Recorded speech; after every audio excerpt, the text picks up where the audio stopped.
उसे देख डीके भी जोर जोर से हंसने लगा। आखिर में डीके ने कहा, तुम्हें कितने पैसों की जरूरत है? मैं दे देता हूं। चेक मैं अकरम के ऑफिस से री इशू करवा लूंगा। मुझे अभी 1 करोड़ रुपए चाहिए। बचे 49 करोड़ मेरे नए अकाउंट में डलवा देना, अभिनव ने कहा। और ये सुन डीके उसके लिए पैसे लेने चला गया। उसके जाते ही अभिनव बलराज के पास आया और बोला, एक बात बताओ, ये अलायना के बारे में तुम कुछ जानते हो क्या?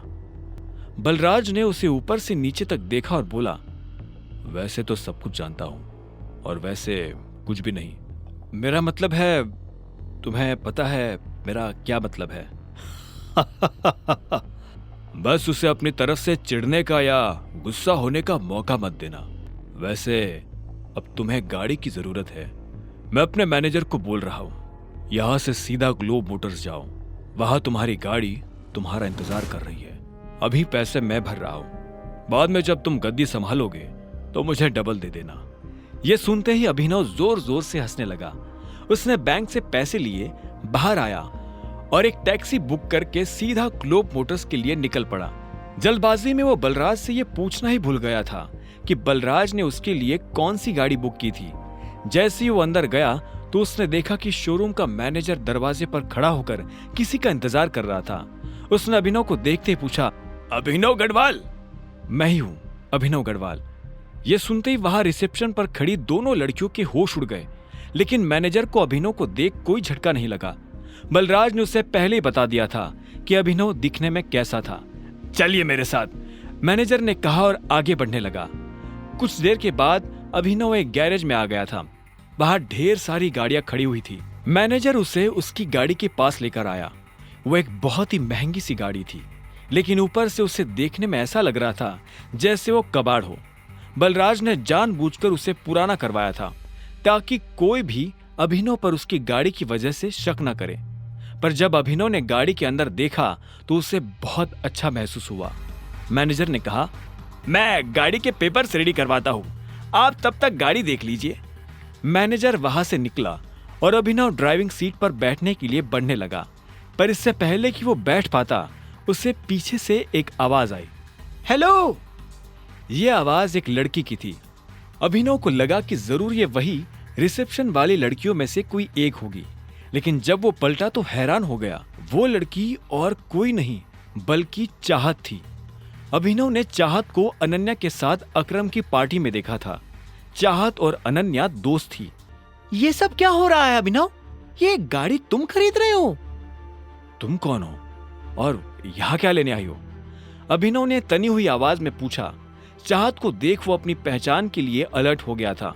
चाहत उसके सवाल पर मुस्कुराई और मीठी सी आवाज में बोली, मैं चाहत हूं, तुम्हारी बीवी की दोस्त, और ये सवाल तो मुझे तुमसे करना चाहिए। तुम यहाँ गाड़ी खरीदने कैसे आ सकते हो? अनन्या ने तो मुझे बताया था कि तुम गरीब हो। हाँ, मैं गरीब ही हूँ। ये गाड़ी तो मैं अपने बॉस के लिए लेने आया हूँ। चाहत ने उसे कुछ पल के लिए देखा और बोली, पक्का? झूठ तो नहीं बोल रहे हो? मैं तुमसे झूठ क्यों बोलूंगा? पता नहीं, एक काम करती हूँ, मैं अनन्या को भी यहाँ बुला लेती हूँ, दूसरे की सही, पर जब वो तुम्हें गाड़ी में देखेगी तो खुश हो जाएगी। नहीं, उसे बुलाने की क्या जरूरत है? क्यों बेकार में उसे परेशान करती हो तुम बताओ ना, मैं तुम्हारे लिए क्या कर सकता हूँ? यह सुनते ही चाहत के चेहरे पर मुस्कान आ गई। उसने कहा, मुझे चाहिए ट्रीट। क्या तुम मुझे ट्रीट पर लेकर नहीं चलोगे? देखो, मैं तुम्हारी बीवी की दोस्त हूं और मुझे नहीं लगता कि तुम्हें मुझे मना करना चाहिए। इससे पहले कि अभिनव उसकी बात का कोई जवाब दे पाता, चाहत ने गाड़ी का दरवाजा खोला और वो पैसेंजर सीट पर जाकर बैठ गई। ठीक इसी वक्त मैनेजर डॉक्यूमेंट्स लेकर आया और उसने डॉक्यूमेंट्स अभिनव को दे दिए। अभिनव भी ड्राइविंग सीट पर बैठ गया। उसे पता था कि चाहत खुद एक रईस परिवार से आती थी, ऐसे में वो उसे अकरम के एक होटल में ले जाने वाला था। चाहत पूरे रास्ते रह रहकर अभिनव को देख रही थी। अभिनव को समझ नहीं आ रहा था कि वो उससे चाहती क्या है। जैसे ही अभिनव की गाड़ी अकरम के होटल के नीचे पार्क हुई तो अभिनव का फोन बज उठा। उसने देखा अकरम का फोन था। हेलो, क्या हुआ टाइगर, सब ठीक? मैंने देखा तुम्हारी गाड़ी मेरे ऑफिस के नीचे आई है। उधर से अकरम ने पूछा। हाँ वो मैं होटल में किसी के साथ लंच के लिए आया था।